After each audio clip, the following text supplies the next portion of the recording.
திருவண்ணாமலை அண்ணாமலையார் கோவில் வார விடுமுறையை ஒட்டி ஏராளமான பக்தர்கள் குவிந்து வருகின்றனர்.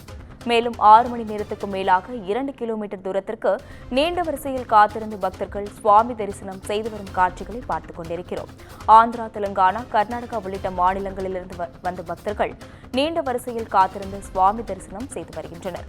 வெயிலையும் பொருட்படுத்தாது நீண்ட வரிசையில் நமச்சிவாய நாமம் முழங்கியபடி பக்தர்கள் காத்திருந்து சுவாமி தரிசனம் செய்து வருகின்றனர். தற்பொழுது அதனை அண்மை செய்தியாக பார்த்து வருகிறோம். இதுகுறித்து கூடுதல் விவரங்களை வழங்குவதற்காக செய்தியாளர் கிரண் இணைப்பில் உள்ளார். வணக்கம் கிரண், தற்பொழுது திருவண்ணாமலை அண்ணாமலையார் கோவிலில் பக்தர்கள் கூட்டம் குவிந்து உள்ளது.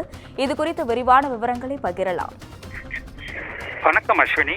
உலக பிரசித்தி பெற்ற பஞ்சபூத ஸ்தலங்களில் அக்னி ஸ்தலமாகவும் நினைத்தாலே முக்தி தரும் ஸ்தலமாகவும் விளங்கக்கூடிய திருவண்ணாமலை அண்ணாமலையார் கோவில் வார விடுமுறை ஒட்டி அதிகாலை முதல் ஆயிரக்கணக்கான பக்தர்கள் 2 கிலோமீட்டர் தூரம் நீண்ட வரிசையில் காத்திருந்து சுமார் 6 மணி நேரத்துக்கு மேலாக காத்திருந்து சுவாமி தரிசனம் செய்து வருகின்றனர்.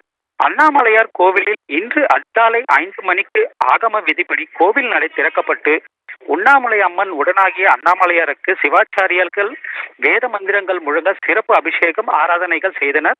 அதனைத் தொடர்ந்து அதிகாலை முதல் பக்தர்கள் கிழக்கு திசையில் அமைந்துள்ள ராஜகோபுரம் நுழைவாயில் வழியாகவும் அம்மணி அம்மன் கோபுர நுழைவாயில் வழியாகவும் சுமார் 2 கிலோமீட்டர் தூரம் நீண்ட வரிசையில் காத்திருந்து சுமார் 6 மணி நேரத்துக்கு மேலாக பிறகு அண்ணாமலையாரை உடனாகிய உண்ணாமலை அம்மனை தரிசனம் செய்துவிட்டு பின்னர் திருமஞ்சன கோபுரம் வழியாக வெளியே செல்கின்றனர். வழக்கமாக அண்ணாமலையாரை கோவிலில் சனி மற்றும் ஞாயிறு மட்டுமல்லாமல் விடுமுறை தினங்களில் உள்ளூர் மற்றும் வெளியூர் பக்தர்கள் அதிக அளவில் வருகை புரிவதால் பக்தர்கள் கூட்டம் அதிகரித்துள்ளது. அதே போன்று ஆந்திரா, தெலுங்கானா, கர்நாடகா உள்ளிட்ட பல்வேறு அண்டை மாநில பக்தர்களும் அண்ணாமலையார் கோவிலுக்கு அதிக அளவில் வருகை புரிவதால் கூட்டம் அதிகரித்துள்ளதாக கோயில் நிர்வாகம் சார்பில் தெரிய வருகிறது.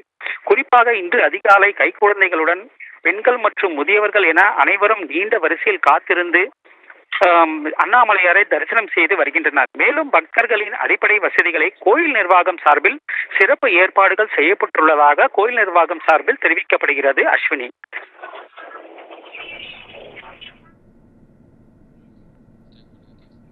விவரங்களுக்கு நன்றி கிரண்.